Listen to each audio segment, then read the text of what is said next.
नमस्कार, किसान समाचार में आपका स्वागत है। मैं हूं चंद्रशेखर जोशी और आइए सबसे पहले देखते हैं किसान समाचार की सुर्खियां। बागवानी फसलों के क्षेत्र और उत्पादन का वर्ष 2020-2021 का तीसरा अग्रिम अनुमान जारी। देश में रिकॉर्ड 331.05 मिलियन टन बागवानी उत्पादन। केंद्रीय कृषि मंत्री नरेंद्र सिंह तोमर ने कहा, सरकार की किसान हितैषी नीतियों, किसानों और वैज्ञानिकों की मेहनत का है ये नतीजा।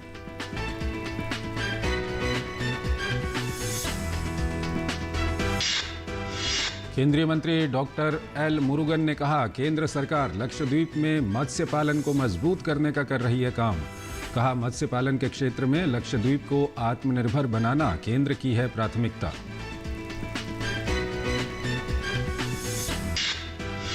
मध्य प्रदेश के मुख्यमंत्री शिवराज सिंह चौहान ने कहा, अगर कोई भी खाद की कालाबाजारी करते हुए पकड़ा गया तो उसके खिलाफ लगाया जाएगा NSA। केंद्र सरकार ने भरोसा दिया है, नवंबर माह के लिए उपलब्ध करवा दी जाएगी खाद। मुख्यमंत्री ने कहा, चिंता करने की जरूरत नहीं। खाद्य प्रसंस्करण उद्योग मंत्रालय ने नेफेड के साथ मिलकर PMFME योजना के तहत पहला एक जिला एक उत्पाद ब्रांड दिल्ली बेक्स किया पेश। ब्रांड और उत्पाद को विशेष रूप से बेकरी के लिए ODOP अवधारणा के तहत किया गया है विकसित।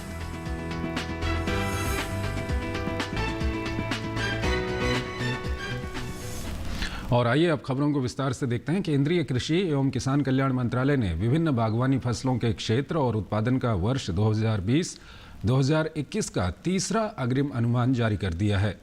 केंद्रीय कृषि एवं किसान कल्याण मंत्री नरेंद्र सिंह तोमर ने बताया कि प्रधानमंत्री नरेंद्र मोदी के कुशल नेतृत्व में सरकार की किसान हितैषी नीतियों, किसानों की अथक मेहनत व वैज्ञानिकों के अनुसंधान के कारण वर्ष 2020-2021 में बागवानी उत्पादन रिकॉर्ड 331.05 मिलियन टन होने का अनुमान है, जिसमें 2019-2020 की तुलना में 10.6 मिलियन टन की वृद्धि परिलक्षित हो रही है।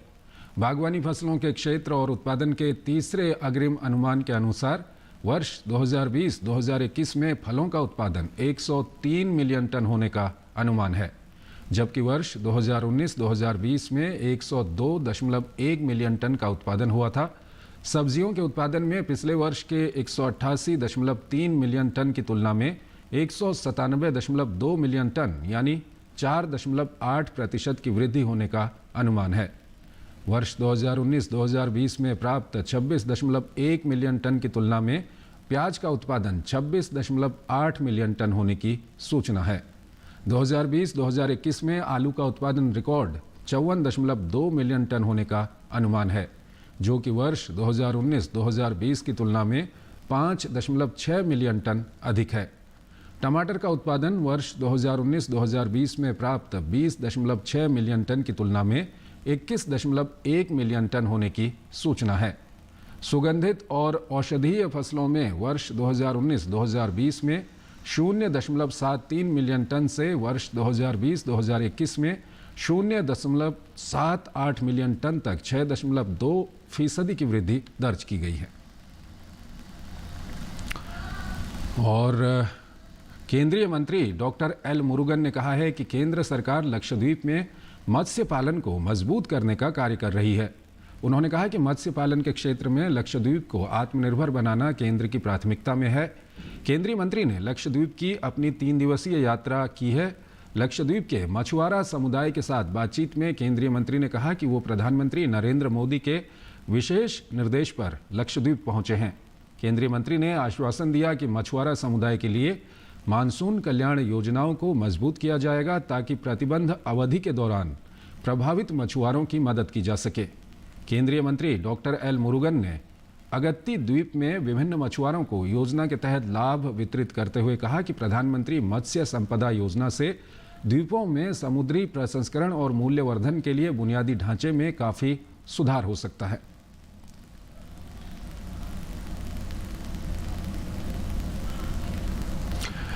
ODOP ब्रांड दिल्ली बेक्स पेश किया गया है। खाद्य प्रसंस्करण उद्योग मंत्रालय ने नेफेड के साथ मिलकर दिल्ली बेक्स पेश किया। PMFME योजना के तहत पहला एक जिला एक उत्पाद ODOP ब्रांड दिल्ली बेक्स है। केंद्रीय खाद्य प्रसंस्करण उद्योग मंत्री पशुपति कुमार पारस नेफेड के प्रबंध निदेशक संजीव कुमार चड्ढा की उपस्थिति में इस ब्रांड को पेश किया गया और आपको बता दें कि ब्रांड और उत्पाद को विशेष रूप से बेकरी के लिए ODOP अवधारणा के तहत विकसित किया गया है।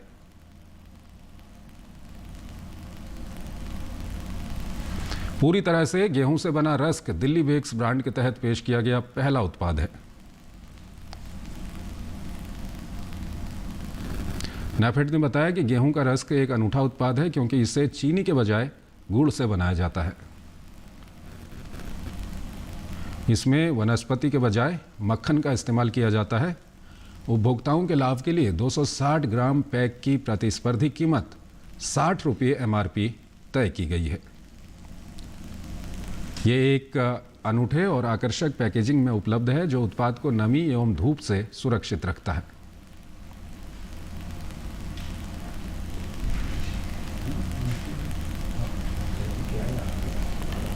इसी प्रकार ये उत्पाद की लंबी शेल्फ लाइफ सुनिश्चित करता है और इसे कुरकुरा एवं ताज़ा रखता है। खाद्य प्रसंस्करण उद्योग मंत्रालय ने PMFME योजना के तहत नेफेड के सहयोग से इसे शुरू किया है और ये उत्पाद देश भर के सभी नेफेड बाजारों, ई-कॉमर्स प्लेटफॉर्म और प्रमुख खुदरा स्टोरों पर उपलब्ध होंगे। मध्य प्रदेश के मुख्यमंत्री शिवराज सिंह चौहान ने राज्य में खाद की कमी की खबरों के बीच शुक्रवार को कहा कि अगर कोई भी खाद की कालाबाजारी करते हुए पकड़ा गया तो उसके खिलाफ NSA लगाया जाएगा। उन्होंने किसानों से कहा चिंता करने की ज़रूरत नहीं है। उन्होंने कहा राज्य सरकार ने खाद की उपलब्धता की स्थिति की समीक्षा की है और मुख्यमंत्री ने कहा कि मैंने किसानों से कहा था कि 31 अक्टूबर तक 31 रैक्स आ रहे हैं जबकि अब 32 रैक्स आ रहे हैं। उन्होंने कहा केंद्रीय उर्वरक मंत्री से बात की है और उन्होंने भरोसा दिया है कि नवंबर माह के लिए खाद उपलब्ध करवा दी जाएगी। अभी मैंने खाद की उपलब्धता की फिर से समीक्षा की है।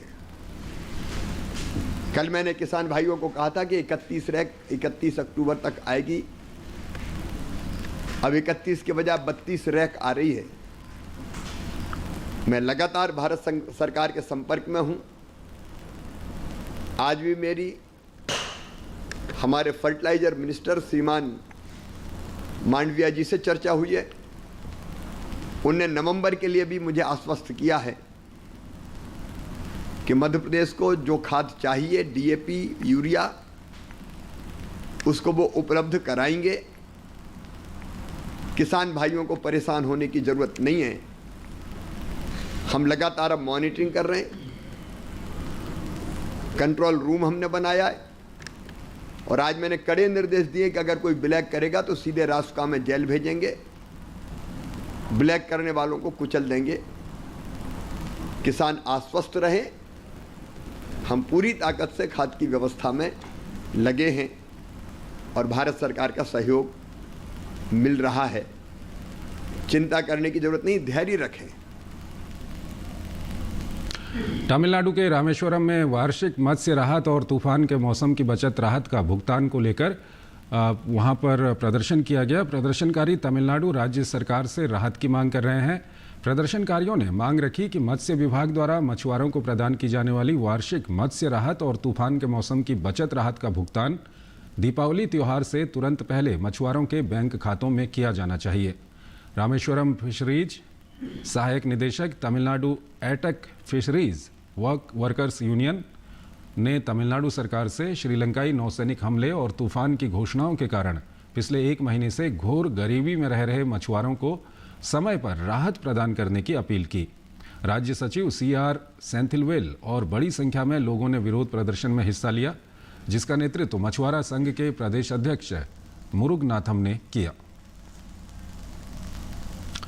देश का पहला aromatic garden Uttarakhand Nainital one विभाग के अनुसंधान प्रभाग द्वारा वन अनुसंधान केंद्र लालकुआं में 140 प्रजातियों के पौधों का रोपण कर तैयार किया गया है। वन अनुसंधान केंद्र का उद्देश्य विलुप्त हो रही प्रजातियों को संरक्षित करना है। इस गार्डन को स्थापित करने का उद्देश्य सुगंधित प्रजातियों को संरक्षित कर आम जनमानस को इनके प्रति जागरूक करना है। देश का पहला एरोमेटिक गार्डन नैनीताल वन विभाग के अनुसंधान प्रभाग द्वारा वन अनुसंधान केंद्र लाल कुआं में 140 प्रजातियों के पौधों का रोपण तैयार किया गया है। इसका शुभारंभ महाराष्ट्र की वन टच एग्रीकॉन संस्था के संचालिका वीना राव और मुख्य वन संरक्षक अनुसंधान संजीव चतुर्वेदी ने संयुक्त रूप से किया। 1 हेक्टेयर क्षेत्र में स्थापित इस वाटिका में विभिन्न सुगंध उपयोगी 140 प्रजातियों का रोपण किया गया है, जिसमें मुख्य रूप से तुलसी की 24 प्रजातियां, हल्दी और अदरक की 9 प्रजातियां एवं घास की 6 प्रजातियां, फूलों की 46 प्रजातियां समेत कई और सुगंध प्रजातियां शामिल हैं। विगत 2 साल से हम लोग इस वाटिका को स्थापित करने का कार्य कर रहे हैं। यहाँ पे जो सगंध की जो पौधे हैं सगंध के, उसमें 140 प्रजातियाँ लगभग यहाँ पर स्थापित हो चुके हैं, जिनमें फूल हैं, किसी की पत्तियों में एरोमेटिक है, किसी की जड़ में है। तो अलग अलग डिफरेंट प्रजातियाँ जो स्थापित किए गए हैं वो लगभग 140 हैं। और ये सभी इनमें हर पार्ट में, इसके पार्टों में जो है सगंध है, तो ताकि ये इस सगंध से बाद में हम इसको एक्सट्रैक्शन भी कर सकते हैं और आम जनमानस के लिए भी इसको अलाउ कर सकते हैं प्रोपोगेशन करने के बाद। तो उसी उद्देश्य से, संरक्षण के उद्देश्य से हमने इस वाटिका की स्थापना की है। प्रमुख वन संरक्षक संजीव चतुर्वेदी ने बताया कि यहाँ लगाए गए अधिकांश पौधे पर्यावरण प्रदूषण को कम करने तथा वायुमंडल में ऑक्सीजन की मात्रा बढ़ाने और आसपास के वातावरण को सुगंधित बनाने के उद्देश्य से क्षेत्र का चयन कर यहाँ लगाए जा रहे हैं। वाटिका में लगाए गए पौधों में अधिकांश पौधे औषधीय गुणों से युक्त हैं। इस तराई जोन का जो टेम्परेचर है, ये खास तौर से इसमें गर्मी भी होती है, बरसात में बारिश भी होती है और ठंड भी पड़ती है। तीनों परिस्थितियों के आधार पर हम पौधों को सेटलाइज करेंगे। अगर ज़्यादा गर्मी हम पड़ती है तो वहाँ पर सेट प्रोवाइड कराएंगे। ज़्यादा बारिश पानी होती है तो पानी निकालने का व्यवस्था हम करेंगे या उसमें सैंड वेंड डालेंगे। और ज़्यादा ड्राइनेस होती है तो पानी की सिंचाई की भी हमारे पास व्यवस्था है। हम पूरी कोशिश करेंगे कि जितने पौधे हमने यहाँ पर लगाए हैं उनको सबको यहाँ पर अच्छी तरह से संरक्षित कर सकें। इस अनुसंधान केंद्र में स्थित फाइकस गार्डन से भी क्षेत्र को अत्यधिक लाभ होने वाला है, क्योंकि देश के दूसरे नंबर के फाइकस गार्डन में 121 फाइकस प्रजाति के पौधे लगाए गए हैं। इससे बड़ा फाइकस गार्डन केवल कोलकाता में ही है। प्रमुख वन संरक्षक ने कहा, वन अनुसंधान केंद्र का उद्देश्य विलुप्त हो रही प्रजातियों को भी संरक्षित करना है तथा इस दिशा में यह अनुसंधान केंद्र सफलतापूर्वक कार्य कर रहा है। इस गार्डन को स्थापित करने का मुख्य उद्देश्य सुगंध प्रजातियों को संरक्षित कर आम जनमानस को इनके प्रति जागरूक करना है, ताकि भविष्य में इन प्रजातियों से रोजगार भी सृजित किया जा सके। ब्यूरो रिपोर्ट, डीडी किसान। भारत सरकार और एशियाई विकास बैंक ने महाराष्ट्र राज्य में कृषि आय को बढ़ावा देने और खाद्य हानि को कम करने के लिए कृषि व्यवसाय नेटवर्क को बढ़ावा देने के लिए $10 करोड़ के ऋण समझौते पर हस्ताक्षर किए। महाराष्ट्र कृषि व्यवसाय नेटवर्क परियोजना के समझौते पर वित्त मंत्रालय में अतिरिक्त सचिव रजत कुमार मिश्रा और एशियाई विकास बैंक के इंडिया रेजिडेंट मिशन के कंट्री डायरेक्टर ताकेओ कोनिशी ने हस्ताक्षर किए। रजत कुमार मिश्रा ने कहा कि ये परियोजना महाराष्ट्र में कृषि व्यवसाय विकास में सहयोग करेगी। इसमें उत्पादकता में कृषि सुधार, कटाई के बाद की सुविधाओं के उन्नयन और कुशल विपणन संरचनाओं की स्थापना के लिए समग्र समर्थन है। ये परियोजना राज्य में छोटे और सीमांत किसानों की विपणन क्षमता में सुधार करने, खाद्य हानि को कम करने और वित्त तक पहुंच, क्षमता निर्माण और बागवानी के विकास के माध्यम से आय में वृद्धि करने में मदद करेगी। उत्तर प्रदेश के मुरादाबाद में फूलों की खेती करने वाले किसानों का हाल बेहाल है।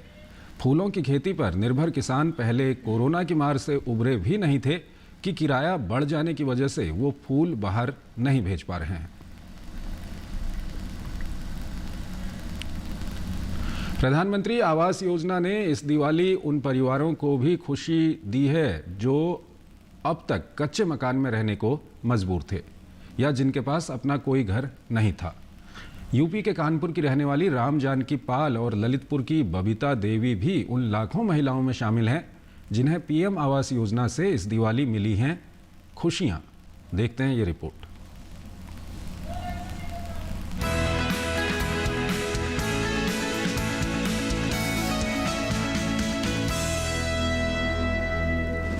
प्रधानमंत्री आवास योजना से रोशन हुई दीपावली।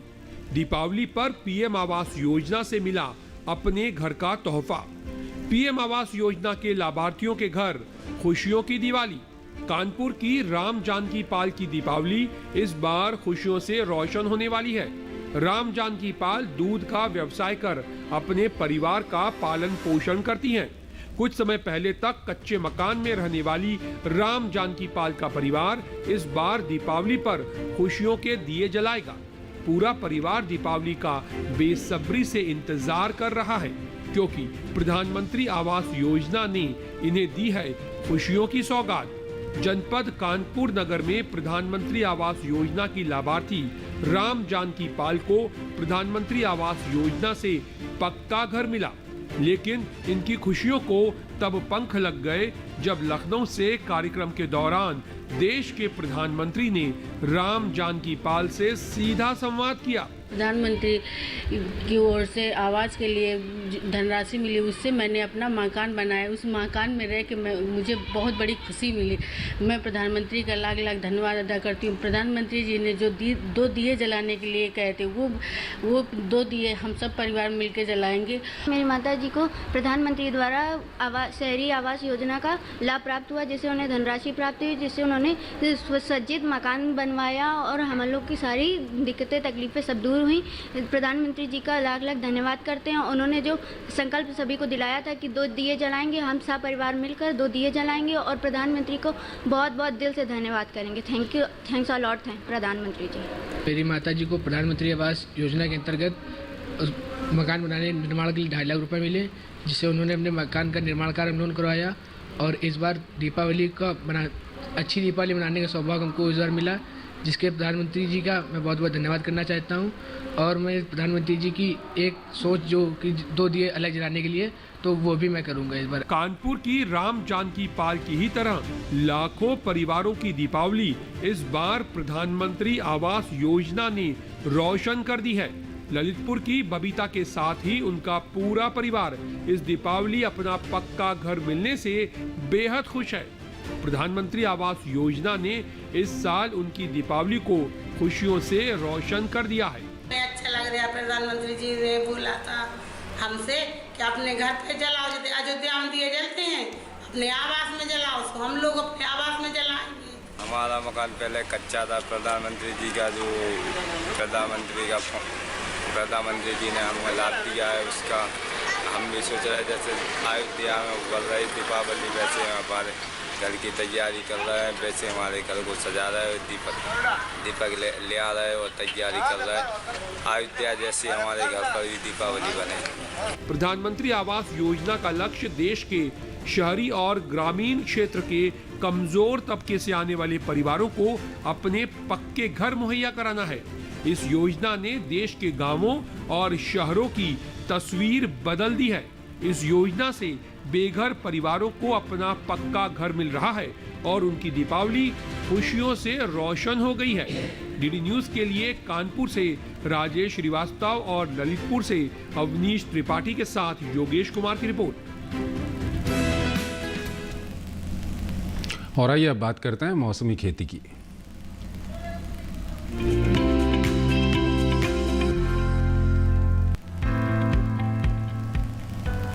धान के किसान कटाई से हफ्ता 10 दिन पहले सिंचाई बंद कर दे।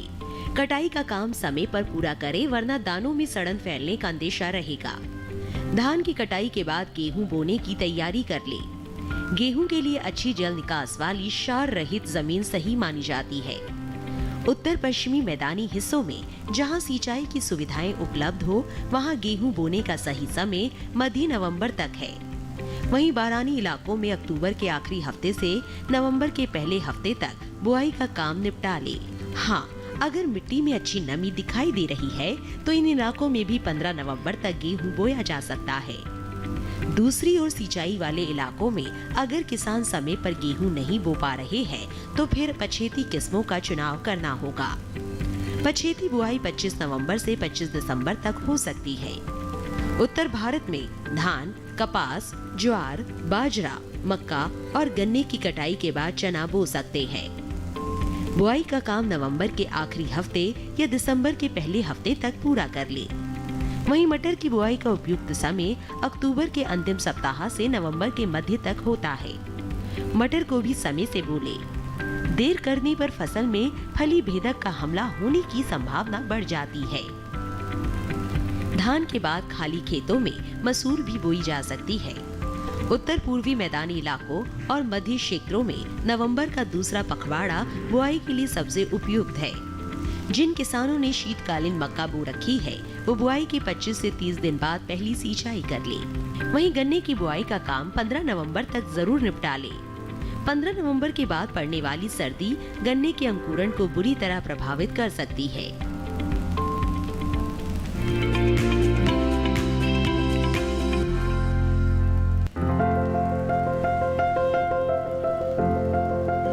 ये समय लाल मूली की बुआई के लिए काफी बेहतर है। इस समय किसान मूली की पूसा मृदुला किस्म लगा सकते हैं। मूली की ये किस्म लाल रंग की होती है, इसलिए इसे लाल मूली भी कहते हैं। मूली की इस किस्म की बुआई फरवरी तक की जा सकती है। खास बात ये है कि ये किस्म सारे भारत में लगाई जा सकती है। 1 हेक्टेयर में बिजाई करने पर इसकी 135 क्विंटल तक उपज ली जा सकती है। इस मूली की जड़ लट्टू के आकार की होती है और इसका रंग चमकीला लाल होता है। ये खाने में मुलायम होती है और इसका स्वाद काफी तीखा होता है। इसकी पत्तियां गहरे रंग की होती हैं। बुआई के 20 से 25 दिनों बाद ये तैयार हो जाती है। किसान बुआई से पहले खेतों को जोतकर एकदम समतल कर ले। साथ ही खेत में से खरपतवार को भी पूरी तरह से निकाल ले। बुआई के लिए 8 से 10 किलो बीज 1 हेक्टेयर के लिए काफी रहेंगे। बुआई करते समय पंक्ति से पंक्ति की दूरी 30 सेंटीमीटर और पौध से पौध की दूरी 10 सेंटीमीटर रखें। बुआई के बाद 6 से 7 दिन के अंतराल पर फसल में सिंचाई करते रहे। मूली में चेपा होने का खतरा बना रहता है। इससे बचाव के लिए विशेषज्ञों की सलाह पर उचित दवाओं का छिड़काव करें, लेकिन दवाओं का इस्तेमाल सिर्फ आखिरी विकल्प के रूप में ही करें। दवाओं के छिड़काव से पहले फसल पर नीम के घोल या नीम के तेल का छिड़काव करें।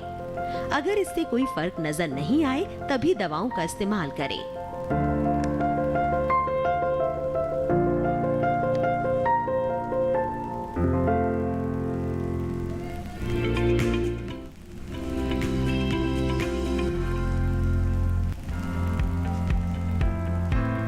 मौसम को ध्यान में रखते हुए मध्य महाराष्ट्र के किसान पक चुकी धान की कटाई कर ले। साथ ही यहाँ के किसान बाजरा और ज्वार की कटाई भी जारी रखे। कटी उपज को सुरक्षित स्थान पर भंडारित करें ताकि बारिश के पानी से उपज को नुकसान ना पहुँचे। वहीं पूर्वी विदर्भ के किसान पक चुकी सोयाबीन की कटाई कर ले। साथ ही यहाँ के किसान धान की जल्द पकने वाली किस्मों की कटाई करें। पश्चिमी विदर्भ में खरीफ ज्वार की कटाई जारी रखे। यहाँ के किसान सोयाबीन की कटाई जल्द से जल्द पूरी कर ले। पश्चिमी विदर्भ में अभी के समय कपास की चुनाई भी की जा सकती है। वहीं कोंकण में पक चुके बाजरे की कटाई भी पूरी करें। बात अगर गुजरात की करें तो उत्तरी गुजरात में अभी के समय सरसों, जीरा और सौंफ की बुआई की जा सकती है। वहीं मध्य गुजरात में सरसों और चने की बुआई कर ले। यहाँ के किसान सुबह के समय कपास की चुनाई कर ले। वहीं सौराष्ट्र और कच्छ में सुनिश्चित सिंचाई के साथ चने और सरसों की बुआई करें। इसके अलावा यहाँ के किसान लहसुन की बुआई भी कर ले।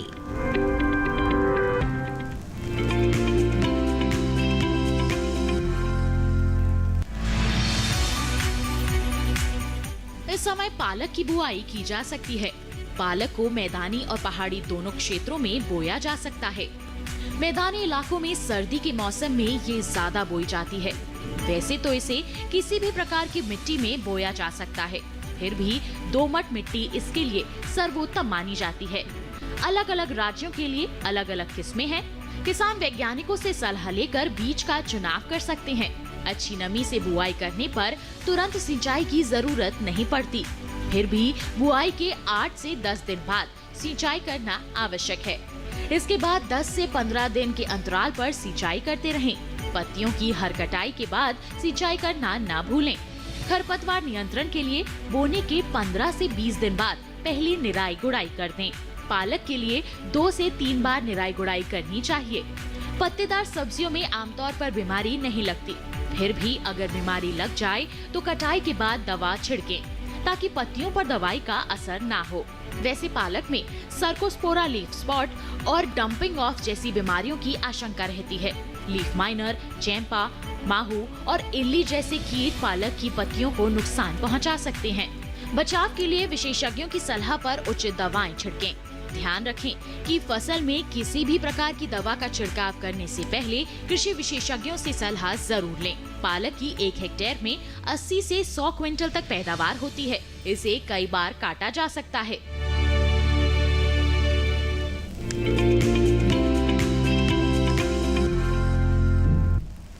तो किसान समाचार में फिलहाल इतना ही। आप बने रहिए दूरदर्शन के साथ। नमस्कार।